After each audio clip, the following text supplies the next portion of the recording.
পরের পাঠ আছে কোস্তাব থেকে, যেটা আশীর্বাদিত মুদ্রিত হয়েছে অশোক কুমার বিশ্বাস। শ্রী গুরু জয়, শ্রী গুরু জয়, শ্রী গুরু জয়। গুরুদেবকে আমার প্রণাম, আপনাদের প্রণাম জানিয়ে আশীর্বাদ বাণী অষ্টম ভক্তসনের গুরুদেবের ভাষণ আমি পাঠ করে শোনাচ্ছি। আমার প্রাণাদিক ভক্তবৃন্দ, ভক্তের সম্মেলন নামের মধ্যে ভক্ত শব্দটির তাৎপর্যার্থ হৃদয়ং মম করিতে পারিলেই সম্মেলন সাফল্যমণ্ডিত ও সার্থক হইবে। ভগবান ও ভক্তের মধ্যে অবিচ্ছেদ্য সম্পর্ক, এ সম্পর্ক বড়ই মধুর। তবে ভক্তের ভক্তির সামৃত্যের অনুভূতির মধ্যে উৎকর্ষ অপকর্ষ ভেদে তারতম্য বিদ্যমান। যার যেমন অনুভূতি তার তেমন রসসাধন। ভক্ত সুধা সিন্ধুতে পূর্ণভাবের অবগাহন না করিতে পারিলে যথার্থ ভক্ত হওয়া যায় না। যথার্থ ভক্ত হইতে না পারিলে ভগবানের অশেষ কৃপালাভ সম্ভব হয় না। আংশিক অবগাহন আংশিক কৃপালাভের ভেরই কারণ হয়। নিষ্কাম ভক্তি অন্যান্য ভক্তির শুদ্ধ রূপ পরিগ্রহ করিলে ভক্তিসুধা সিন্ধুতে পূর্ণ অবগাহন সম্ভব। অন্তরাত্মাকে জাগরিত করো, আত্মারাম কি জয়। আত্মারামের সঙ্গে পবিত্রতা করো, জানাশোনা করো, মেলামেশা করো। তিনি তো তোমাদের ঘরের বস্তু, ঘরের ভিতরে। তিনি তো দূরে থাকেন না, তাকে ডেকে আনতে হয় না। তোমরা তাকে চিনিয়েও চিনিতে পারো না। তোমরা ঘরের বস্তু, দেহের বস্তু যদি সাধন করিতে না পারো, দেহের বস্তুকে যদি জাগ্রত করিতে না পারো, তবে দূরের বস্তু কিরূপে আনিবে। তিনি হচ্ছেন তোমাদের আপনের আপন, নিকটের নিকট। তাহার চেয়ে আপন আর বিশ্ব সংসারে তোমাদের আর কেহ নাই। এ কথাটি অত্যন্ত সত্য কথা। তিনি তোমাদের পরম পিতা পরমেশ্বর। সুতরাং তোমরা সেই আপন বস্তুকে খোঁজো, নিজ বস্তুকে খোঁজ করো, পরের বস্তু খোঁজ করিও না। পরের বস্তু দিয়া তোমরা কি করিবে? তিনি তোমাদের নিকট আপন সর্বদা ধরা দিয়া চলিতেছেন, তোমরা তাকে ধরতে পারো না। কি জন্য পারো না? ঐশ্বিক সুখে মত্ত হয়ে আছো, সর্বদা মায়ের বন্ধনে আছো, তাই তোমরা তাকে ধরতে পারছো না। অতএব মা হইতে যাতে অত্যন্ত কিছুটা তোমরা পরিষ্কার হইতে পারো, সেই চেষ্টা করো। তোমাদের ভিতরে আলো জাগরিত হইবে। মেঘ যেদিন আকাশে থাকে সেদিন সূর্যদেবকে তোমরা দেখতে পাও। এর কারণ কি? তোমাদের ভিতর সেই অন্ধকার পড়িয়া আছে, তাই তোমরা আত্মারামকে দেখতে পারো না। তার স্বরূপ তোমরা চিনতে পারো না। তাকে তোমরা পায়েও পাও না। তার বোঝা বইতেছে, অথচ তাকে তোমরা দেখিতেছ না। এই বড় দুঃখের বিষয়।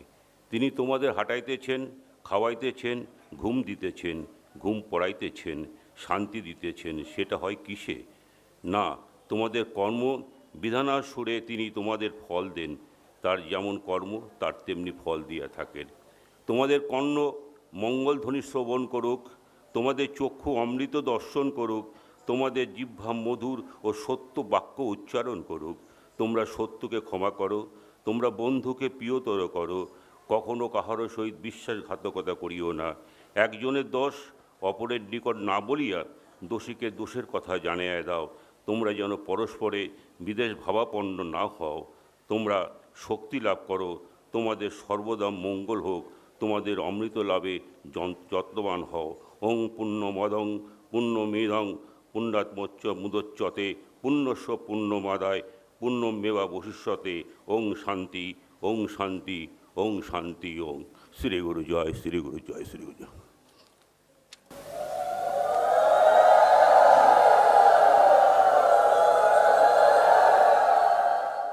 এই অধিবেশনের শেষ বক্তা শ্রী বিশ্বনাথ দত্ত দাদা, তিনি বলবেন, তোমরা শ্রদ্ধা সহকারে বেদান্ত বিজ্ঞান ধারণ করতে শক্তি লাভ করো, তোমরা অমৃতত্ব লাভে যত্নবান হও। সময় 1 মিনিট। শ্রী গুরু জয়। সর্বপ্রথমে মঞ্চাসীন গুরু ব্রহ্ম শ্রী গুরু ভগবানের রাতুল শ্রীচরণে আমার শতকোটি প্রণাম। প্রণাম জানাই মঞ্চাসীন বৃন্দামানিকে, দাদা গুরু নিগমানন্দ পরমহংসদেবকে এবং সঙ্গ প্রতীককে। প্রণাম জানাই আমার সম্মুখে গুরুভ্রাতা ভগ্নীগণ যারা বসে আছেন, নিরাকার পরম ব্রহ্মের সাকার বিগ্রহ স্বরূপ, তাদেরকে আমার সস্ত প্রণাম এবং যথাযোগ্য শ্রী গুরু জয় সম্ভাষণ। আজকের আমার পাঠের যে বিষয়, সেই বিষয়টি হলো তোমরা বেদান্ত বিজ্ঞান ধারণ করতে শক্তি লাভ করো, এবং তারপরের যে লাইনটি সেটা হচ্ছে অমৃতত্ব লাভ করতে যত্নবান হও। বেদান্ত বিজ্ঞান কথাটা এসছে বেদ থেকে বেদান্ত। সময় খুবই স্বল্প, 20 মিনিটের মধ্যে বেদান্তর বিষয়ে আলোচনা করাটা একটা ধৃষ্টতার ব্যাপার। আমি সাধ্যমতো যতটা সহজ করে সম্ভব আলোচনা করার চেষ্টা করছি। বেদ থেকে বেদান্ত এসছে কথাটা। বেদ শব্দের অর্থ হচ্ছে জ্ঞান, আর বেদের অন্ত মানে হচ্ছে বেদের শেষ, অর্থাৎ বেদের যা নির্যাস, অর্থাৎ জ্ঞানের যা চূড়ান্ত লক্ষ্য, জ্ঞানের যা শেষ, তাকে জানা। বেদান্ত আমাদেরকে আমাদের সেই আত্ম উপলব্ধি করতে সাহায্য করে বা আত্মজ্ঞান লাভ করতে সাহায্য করে। তো বেদ সম্বন্ধে ঠাকুর কি বললেন না, তোমরা বেদ বিধান মতো চলো। এই যে সকালবেলায় আজকে স্তোত্রপাঠ হলো, স্বস্তিবাচন হলো, বেদ বিধান মতো হলো, অর্থাৎ বৈদিক প্রথায় হলো। সুন্দর লাগলো।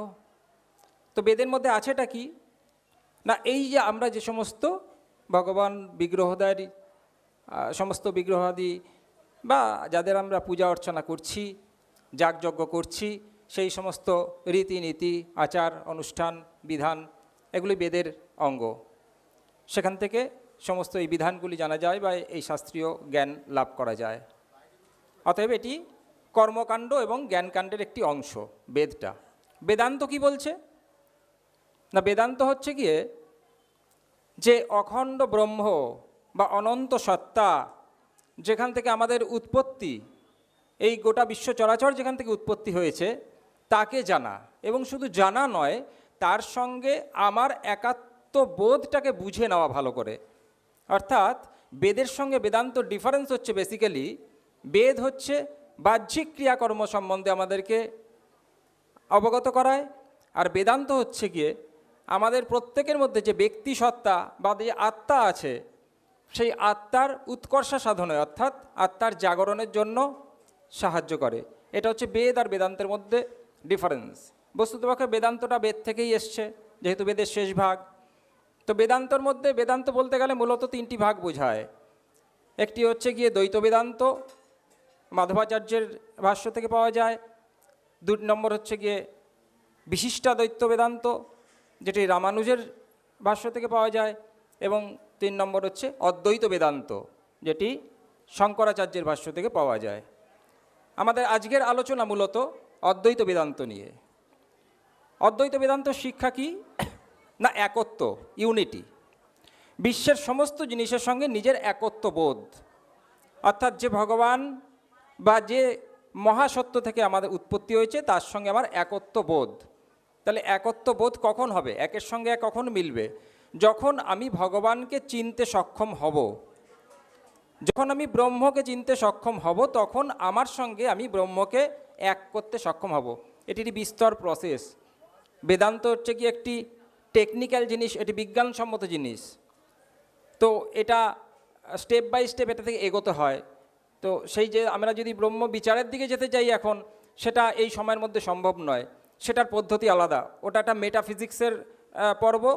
তো সেখানে অনেক কিছু ব্যাপার আছে, সেখানে এপিস্টোলমি আছে, লজি আছে, সেখানে অঙ্কোলজি আছে, সেগুলো অনেক কিছু, আমি ওইসব ব্যাপারে যাচ্ছি না। বা ব্রহ্ম যেটা বিচার যেটা আছে, তার মধ্যে অনেকগুলো স্টেপ থাকে। তা আমি সেইগুলোর দিকে যেতে চাইছি না, কারণ সেগুলো করতে গেলে সময় হবে না।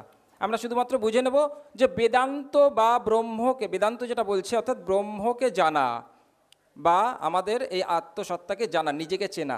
কারণটা কি? আমি জানবো কেন? আমি এত কাঠখড় পুরাবো কেন? আমি তো ভক্তি মার্গে গিয়ে ভক্তি সাধনই করতে পারি শুধু। আমি কেন জ্ঞানকাণ্ডের দিকে যাব? জ্ঞানের সাধন কেন করতে যাব? দরকারটা কি? ঠাকুর সেখানে কি বললেন বেদান্ত নিয়ে? এই যে বাণী ঠাকুরের একটু আগে পাঠ করা হলো, এবং ঠাকুর যে ভাষণের মধ্যে বললেন তোমরা চেনো জানো নিজেকে, তো আমাকে চিনতে গেলে, জানতে গেলে আমাকে এখানে আসতে হবে, এই জ্ঞানের সাহায্য নিতে হবে। ঠাকুর তো বাণীতে এক জায়গায় বললেন তিনি, আগে জ্ঞান পরে ভক্তি, তা না হলে সেই জ্ঞানে কোনো কাজ হয় না। আমরা পূজা পার্বণ করছি, উৎসবাদি করছি, সেটি বিজ্ঞান, সেটিকে বেদ সম্মতভাবে করছি, কিন্তু বেদের যে প্রকৃত উদ্দেশ্য, যে আমার অন্তর্নিহিত সত্তাটাকে, দেবত্বটাকে আমি জাগরণ করব, সেই জায়গায় আমরা পৌঁছাতে বোধহয় পারছি না। আর না পারার কারণেই আমাদের যে সমস্যাটা হচ্ছে গিয়ে, সেটা হলো আমাদের জীবনের দৈনন্দিন যে সমস্যা, সেটা আমার ব্যক্তিগত সমস্যা, আমার পারিবারিক সমস্যা, আমার স্বাস্থ্যের সমস্যা, আমার সংঘের মধ্যে যে সমস্যা, সমস্ত সমস্যার মূল কারণ কিন্তু একটি জায়গায় লুকিয়ে আছে। আমরা বেদান্ত অনুশীলনে ধৈর্যশীল নই। ব্রহ্ম কি বস্তু? ব্রহ্ম কি? ঠাকুর যে বললেন তোমরা নিজের বস্তু এখনো নিজেকে খোঁজো, এখনো সময় আছে, নিজেকে চেনো। বস্তুটা কি? What is this matter? আমরা জানি না বস্তুটা কি। শাস্ত্রে বলছে অনন্তম জ্ঞানম ব্রহ্ম, অর্থাৎ অনন্ত জ্ঞান, ইনফিনাইট নলেজ, সেটি ব্রহ্ম।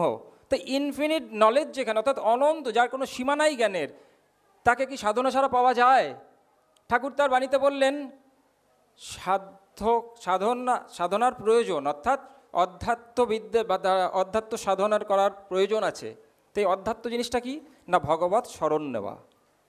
তা ভগবৎ স্মরণ নিতে হবে এবং আমাকে সেই জ্ঞান লাভ করতে হবে, তবে তো আমি সেই জায়গায় পৌঁছাতে পারবো। এই যে গুরুগীতা পাঠ হলো একটু আগে কত সুন্দর করে, গুরুগীতার প্রথম থেকে শেষ পর্যন্ত সমস্ত নির্যাস করলে ওটা বেদান্তের সিদ্ধান্ত দাঁড়ায়। তার প্রত্যেকটা লাইনের মানে হচ্ছে বেদান্তের মধ্যে থেকে তার প্রশ্ন এবং উত্তর আসবে, এই উপনিষদগুলোর মধ্যে থেকে উত্তর আসবে। তা আমরা পাঠ তো করি, পড়ে তো যাই, ভুলে যাই। কেন ভুলে যাই? ওই একটি কারণের জন্য, আমাদের অভ্যাস নেই। বেদান্ত চর্চার মূল জায়গাটা হচ্ছে গিয়ে শ্রবণ, মনন এবং নিদিধ্যাসন, অর্থাৎ শুনবো, যা পাঠ হলো, যা বলা হচ্ছে শুনবো, শুনে সেটাকে হয়তো কিছুক্ষণ চিন্তাও করব, 2-4 দিন চিন্তা করব, তারপরে বেমালুম ভুলে যাব। নিদিধ্যাসন পাঠটাকে ভুলে যাই আমরা, অর্থাৎ নিজেকে আত্মস্থ করা এবং তারপর সেটাকে নিজের জীবনশৈলীতে, নিজের ব্যবহারিক জীবনের মধ্যে সেটিকে অ্যানালাইজ করা এবং তাকে রীতিমতো অভ্যাস করা আমাদের দৈনন্দিন কাজে। এটি যতক্ষণ না হবে ততক্ষণ কিন্তু আমার দ্বারা সেই ব্রহ্ম সাধনা করা সম্ভব নয়। আমরা ভাবি ভগবান তো ওখানে বসে আছেন, অর্থাৎ ভগবান আমার থেকে অনেক দূরে, আমি এখানে বসে আছি। না, এটাই বেদান্ত শিক্ষা দিচ্ছে। বেদান্ত শিক্ষা দিচ্ছে এটাই, যে ভগবান আমার থেকে দূরে নেই, ভগবান আমার মধ্যেই আছে, কিন্তু আমি মায়াচ্ছন্ন বলে, আমি অন্ধকার আমার জীবনে রয়েছে, আমার মধ্যে অন্ধকার রয়েছে, আমি সেই জন্য আমাকে চিনতে পারছি না। তা আমি নিজেকে না চিনলে ভগবানকে চিনব কি করে? আমরা প্রত্যেক দিন প্রার্থনায় বলছি আত্মজ্ঞান প্রদানেন তস্মাই শ্রী গুরবে নমঃ, কিন্তু অর্থাৎ ভগবানের কাছে প্রার্থনা করছি যে তুমি আমাকে আত্মজ্ঞান দাও। ভগবান তার জন্য নির্দিষ্ট তার বাণীগুলো রয়েছেন যে আত্মজ্ঞান লাভ করতে হলে কী কী করতে হবে, কিন্তু অদ্ভুত জিনিস, আমরা সেই কাজটি করব না। ঠাকুর যে চিহ্নিত করছেন যে জায়গাগুলো, সেগুলো আমরা করব না। অর্থাৎ আমরা কিন্তু নিজেদের অজ্ঞাতসারে নিজেদেরকে প্রবঞ্চনা করে চলেছি। এই যে একটু আগে সুন্দর গান হলো কতগুলো, সেখানে বলা হলো কি যে সাধন ভজন আমি কিছুই জানি না, কৃপা করো। আমরা ওই জায়গাটাকে ধরে নিয়েছি যে সাধন ভজন তো সম্বন্ধে কিছু আইডিয়া নেই, তাহলে এবার কৃপার দ্বারাই হোক, মানে তুমি পার করিয়ে দাও আমাকে, আমার সাধন ভজন হবেও না, জানিও না, পার করে দাও। না, কৃপা কথার অর্থ হচ্ছে কিছু করে পাওয়া। সাধন ভজন তো নেই আমার, আমি জানি, আমার তো ব্রহ্মজ্ঞান নেই, আমি জানি, কিন্তু আমায় কিছু করতে হবে, তবে তো পাবো। কৃপা মানে এটা নয় যে আমি জানি না যেটা, সেটাকে আর চর্চা করব না, পার করিয়ে দাও, এরকম বিষয়টা নয়। তো এই জায়গাগুলোকে আমাকে ধরতে হবে। এই যে বললেন অমৃতত্ব লাভে যত্নবান হন, অমৃতত্বটা কী জিনিস? আমরা সোজা ভাষায় বুঝতে গেলে অমর অর্থাৎ অমৃত, অমৃত থেকে অমর তত্ত্ব। তো অমৃত কি? What is divine nectar? অমৃত আমরা যে কাহিনী পড়ি তাতে আমরা জানতে পারি যে অমৃত কিন্তু যে সমুদ্র মন্থন হয়েছিল তাতে মন্থন করার পর অমৃত বেরিয়েছিল। তো সমুদ্র মন্থনের কাহিনীতে কি বোঝা যায়? সেখানে একটি রজ্জু ছিল, সেটিকে দড়ি ধরে টানা হতো, একটি দণ্ড ছিল, দড়ি ধরে দুদিকে টানা হতো, একদিকে দানব একদিকে অসুর এই আমাদের দেবতা ছিল, তা দুজনে মিলে দড়ি টানাটানি করে তারপর সেখান থেকে অনেক কিছু উৎপন্ন হলো, লাস্টে গিয়ে সেই অমৃত পাওয়া গেল। তা আমরা ঠাকুর বললেন যে অমৃতত্ব লাভে যত্নবান হও, অর্থাৎ এটা একটা কন্টিনিউয়াস প্রসেস। অমৃতত্ব আছেন, তিনি আমাদের মধ্যে বলে দিচ্ছেন, পথ দেখাচ্ছেন, কিন্তু আমরা যত্ন নিচ্ছি না। অর্থাৎ ওই অমৃতটাও উঠেছিল কিন্তু অনেক কিছুর পর, সবার শেষে। আর আমি মনে করছি যে ঠাকুর যখন বলেই দিয়েছেন তো অমর আমি হয়েই যাব, এত সস্তা নয়। অমৃত লাভের সন্ধান আছে, কিন্তু আমরা সেই জায়গাটা চর্চা করি না। আর চর্চা না করার জন্য আমাদের এই দেহটাকে, নশ্বর যে দেহটা, এটাকে আমরা সবসময় ভাবি যে এটার দ্বারা আর কিছু হবে না। সেই অনন্ত জ্ঞান, অনন্ত শক্তি, অসীম আনন্দ, এটা তো আমাদের মধ্যেই লুকিয়ে আছে, বাইরে কোথাও নেই। যেখানে আমরা বাইরে খুঁজতে যাচ্ছি শান্তি, আনন্দ, এটা কোথাও নেই। সারা জীবন চন্দন কাঠের মতো ঘষবেন এদিক ওদিক, কোনো দিন শান্তি আর আনন্দ পাওয়া যাবে না, শক্তি পাওয়া যাবে না। এটা ভিতরের জিনিস, ভিতরের বস্তু, আমাকেই এটা খুঁজতে হবে, দ্বিতীয় কেউ আমায় খুঁজে দেবেন না। ভগবান স্মরণ করতে হবে, তার দিকে তাকাতে হবে, তার কাছে প্রশ্ন করতে হবে, উত্তর সেখান থেকে পাওয়া যাবে। বাইরে কোথায় খুঁজতে যাব? ব্রহ্ম মানে হচ্ছে গিয়ে অনন্ত সত্য। আমাদের শ্রীগুরু সঙ্গের প্রথম যে কথা, 4টি ভিত্তিস্তম্ভ, সত্য, সেবা, নীতিধর্ম, সেখানে রয়েছে সত্য। অথচ সত্যর অনুসন্ধানে আমরা প্রবৃত্ত হব না, ওটাকে একটু অ্যাভয়েড করে চলে যেতে হবে। এই প্রবণতার জন্য কিন্তু আমাদের সাধন ভজন হয় না, আমরা নিজেকে জানতে পারি না। এটি ছোট্ট একটি কাহিনী বলি, 1-2 মিনিটের মধ্যে। একজন ধোপা ছিল, তো সেই ধোপা কী করতো, সে ওই নদীতে বা পুকুরে গিয়ে তা বিভিন্ন লোকের থেকে জামা কাপড় জোগাড় করে গিয়ে সে কাছাকাছি করতো।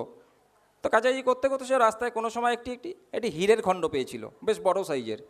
তো সে হীরের খণ্ড নিয়ে সে মনে করলো, দেখে নেড়েচে দেখলো এটা কী জিনিস, বলে এটা একটা পাথর হবে, এটা বেশ বড় সাইজেরই, চলো কী কাজে লাগাবো, আমার ওইখানে ঘষতে কাজে লাগে। উনি সেই হীরেটার বড় টুকরোটা দিয়ে জামা কাপড়গুলো ঘষে ঘষে পরিষ্কার করতো, নদীর জলে ধুতো। তো হঠাৎ একদিন মনে হলো এটা কি, এই কাজের জন্য। তো একজনকে জিজ্ঞেস করে দেখি তো এটা কী, বস্তুটা কী। তো একজন কৃষককে জিজ্ঞেস করে যে সে, ভাই এটা কি, তুমি তো আমার থেকে একটু বেশি পড়াশোনা জানো, তুমি মাঠে ফসল টসল ফলাও, গিয়ে বিক্রি করো, তো তোমার একটু জ্ঞান টান আছে আমার থেকে বেশি, এই জিনিসটা কি? সেও নেড়েচেড়ে দেখে বলছে, হ্যাঁ এটা একটা আশ্চর্য জিনিস বটে, তো এটার বেশ ভালোই দাম হবে মনে হয়, এক কাজ করো তুমি আমাকে এটা দিয়ে দাও, আমি তোমায় 1 সের চাল দিয়ে দেবো। তো সে মনে করলো না, এটা জিনিস যখন বললো ভালো, 1 সের চালের তো ব্যাপারটা নয়, আমি একটু আরও অনুসন্ধান করি। সে এরকম পরপর খুঁজতে খুঁজতে গেল, অনেক বিভিন্ন লোককে জিজ্ঞেস করতে, যত জিজ্ঞেস করছে, যত জায়গায় যাচ্ছে, সে তত সেই হীরের খণ্ডটার ভ্যালুয়েশনটা বুঝতে পারছে যে না, এটা তো সামান্য জিনিস নয়। আলটিমেট দেখা গেল সে একটি জুয়েলারি দোকানে গেল এবং সেখানে গিয়ে সে দেখিয়ে জিজ্ঞেস করলো এটা কি। সে দেখে নেড়েচেড়ে বলছে, আরে বাপরে, এই জিনিস তুমি কোথায় পেলে? আমি তোমাকে এটা যদি আমাকে দিয়ে দাও, আমি তোমাকে 10 কোটি টাকা দেবো। বলে হ্যাঁ, এটার মূল্য এরকম? বলে হ্যাঁ। বলে আমাকে দিন, বিক্রি করে দিয়ে 10 কোটি টাকা নিয়ে চলে আসলো। 10 কোটি টাকা দিয়ে করবে কি সে? তার প্রথম কাজ হলো তার জীবনের যত দুঃখ, দৈন্য, দুর্দশা, যা কিছু অভাব ছিল, অ্যাংজাইটি ছিল, সেগুলোকে সে পূরণ করলো। তার সমস্ত জীবনে সব কিছু পূরণ হয়ে গেল। এই বস্তুটা কি, হীরেটা কি? এই যে ঠাকুর বস্তুর কথা বললেন যে তোমরা এখনো নিজের বস্তুকে খোঁজো, এটি সেটি বস্তু, সেই হীরে। এটি আমাদের কাছে আছে, এখনই আছে। এটি বাজার থেকে কিনতে হবে না, এটি সাধন করে পেতে হবে না। আমার আপনার জন্মগত সূত্রে প্রাপ্ত এটা পাওয়া। আমরা এটা হোল্ড করে আছি, এটা ধরে আছি, কিন্তু আমরা এর মূল্যটা বুঝতে পারছি না। আমরা সেই জহুরির কাছে পৌঁছাতে পারছি না, অথচ জহুরি কিন্তু বসে আছেন এই আসনে, তিনি পথ দেখিয়ে দিচ্ছেন, কিন্তু আমরা সেই জায়গাটাতে যাচ্ছি না। এটা বড় দুর্ভাগ্যের বিষয়। বেদান্ত আমাদের এই শিক্ষাই দিচ্ছে যে তোমরা অমর, অমরত্ব লাভ সম্ভব, আমরা সেদিকে হাঁটবো না। ঠাকুর এই যে কত চিন্তা ভাবনা করে, মানে আমাদের শ্রী ঠাকুর কত সায়েন্টিফিক ওয়েতে আমাদের সংঘ পরিচালনার জন্য বা আমাদেরকে মানুষ হওয়ার জন্য রাস্তা বার করে দিলেন। এই যে সাধন গুহাটি রয়েছে, সাধন গুহার কী কাজ ছিল? পুরনো কিছু প্রবীণ ব্যক্তি আছেন যারা ওখানে ঠাকুরের সঙ্গে ছিলেন সেই সময়। সাধন গুহায় কী চর্চা হতো? সেখানে সাকার নিরাকার 2 ব্রহ্মেরই চর্চা হতো। অথচ আমরা যখন নিরাকার ব্রহ্মের কথা বলি তখন একটু নাক ছিটকাতে হয়, না ওসব ব্রহ্ম টম্ম ব্যাপারগুলো অনেক ব্যাপার মাথার উপর দিয়ে বেরিয়ে যায়, আমরা ওই সঙ্গীত করে গান বাজনা করবো, পূজা আর্চা করবো, এই পর্যন্ত। কিন্তু পুজোটা হচ্ছে গিয়ে সেই কারণের জন্য যাতে আমি ওই জায়গায় পৌঁছাতে পারি। সাকার বিগ্রহের মধ্যেই নিরাকার রয়েছে, নিরাকার আলাদা কোনো বস্তু নয়। এই অনন্ত বিশ্বব্রহ্মাণ্ড একটি মাত্র সত্তার থেকে বিকশিত হয়েছে, একটি সত্তা, সেই আলটিমেট ট্রুথ বা অনন্ত জ্ঞান, তার থেকেই এই গোটা জগৎটা মানে দৃশ্য এটা এসছে এবং এখান থেকে উদ্ভূত হয়েছে। কিন্তু আমরা সেটাকে বিশ্বাস করতে চাইছি না। এই সামনে একটা স্ক্রিন আছে, ওই স্ক্রিনটার উপরে যত প্রজেকশন হচ্ছে ওখানে কিন্তু আজকে একরকম চলছে, কালকে অন্য মানুষ এখানে দাঁড়াবেন, তার বক্তব্য সব কিছু ধরা পড়বে। অর্থাৎ আমরা যদি সিনেমার পর্দা চিন্তা করি, যে আমার এখানে একটা সিনেমার পর্দা রয়েছে, সেখানে কোনো সময় রামায়ণ হচ্ছে, মহাভারত হচ্ছে, অন্য কোনো অ্যাকশন মুভি হচ্ছে, কিছুই হচ্ছে, তো পর্দাটা কিন্তু স্ট্যাটিক, ওটা রয়ে যাচ্ছে, কিন্তু সিনেমাটার পট পরিবর্তন হচ্ছে। তদ্রূপভাবে আমাদের জীবনে এই যে আমরা জন্মাচ্ছি এবং মরে যাচ্ছি, এটা একটা সিনেমার মতো। এরকম কত শত জন্ম আমাদের হয়েছে, কত শত মানুষের সঙ্গে সংসার করেছি, কত শত পুত্র পিতা মাতার সঙ্গে সংসার করে এসেছি, আমরা জানি না, কাউন্টলেস। কিন্তু বেদান্ত বিজ্ঞান বলছে এটা তুমি জানো। মৃত্যু ভয় হচ্ছে আমাদের সবচাইতে বড় ভয়, আমাদের জীবনের সবচাইতে বড় সমস্যা এটাই হচ্ছে root cause of all problem.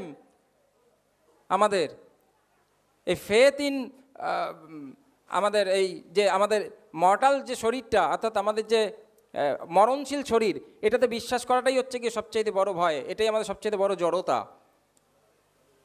আমাদের এই শরীরটা খালি মরছে, আমার আমিটা মরছি না। এই আমিটা কে?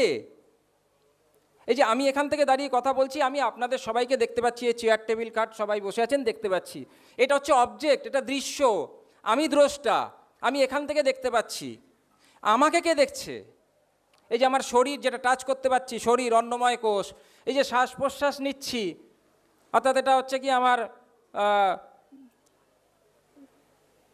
যে আমাদের আরও যে 5টা কোষ আছে আমাদের, অন্নময় কোষ, মনোময় কোষ, জ্ঞানময় কোষ, আনন্দময় কোষ, এই যে জিনিসগুলো, এগুলোকে দেখছে কে? আমি চিন্তা করছি মনের মধ্যে দিয়ে, সেটা হচ্ছে মনোময় কোষ। তো চিন্তাটা আমি করছি না, কেউ তো করাচ্ছে, কারণ ওই চিন্তাটারও দ্রষ্টা আমি। একটু আগে আমার মধ্যে একরকম চিন্তা ছিল, এখন এখানে দাঁড়িয়ে যখন বলছি আমার কনসেন্ট্রেশন অন্য, চিন্তা অন্য, একটু পরে এখান থেকে নেমে প্রসাদ অঙ্গনে যাবো, আমার চিন্তা অন্য। তাহলে চিন্তাটাকে আমি দেখতে পাচ্ছি, যেটাকে দেখতে পাচ্ছি সেটা আমি নই। কিন্তু আমি যদি বুদ্ধিকে চিন্তা করি, ও তাহলে মন আমি নই, আমি শরীরকে ধরছি, শরীর তো পরিবর্তনশীল।